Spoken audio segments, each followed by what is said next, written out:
नाज़रीन अव्हां खे अहम ख़बर ॾींदा हलूं त जरवार में गुज़िरियल राति देर सां बरसात सबबि घर जी छित किरी पई। हिकु औरत फ़ौत ऐं ॿ औरतूं ज़ख़्मी थी पयूं।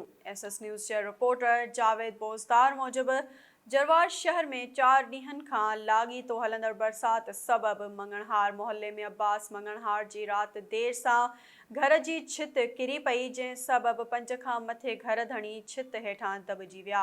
रड़नि ते पाड़ेसरनि पहुची मलबे हेठां माण्हुनि खे ॿाहिरि कढियो, जंहिं में हिकु औरत मिसमात आसमा ज़ाल बरकत मंगणहार दॿिजी फ़ौत थी वई, जॾहिं त 2 औरतूं नजमा ऐं अरबाब ख़ातून खे ज़ख़्मी हालत में कढियो वियो। खैन जरवार जे प्राइवेट अस्पताल में दाख़िल कयो वियो। होॾां 2 ॿारनि खे पिणु मलबे हेठां कढियो वियो, जेके महफ़ूज़ रहिया। नाज़रीन अव्हां खे हिकु भेरो ॿीहर आगाह कंदा हलूं त जरवार शहर में 4 ॾींहनि खां लाॻीतो हलंदड़ बरसात सबबि मंगणहार मोहल्ले में अब्बास मंगणहार जी राति देर सां घर जी छित किरी पई, जंहिं सबबि 5 खां मथे घर धणी छित हेठां दॿिजी विया। रड़नि ते पाड़ेसरनि पहुची मलबे हेठां माण्हुनि खे ॿाहिरि कढियो, जंहिं में हिकु औरत मिसमात आसमा ज़ाल बरकत मंगणहार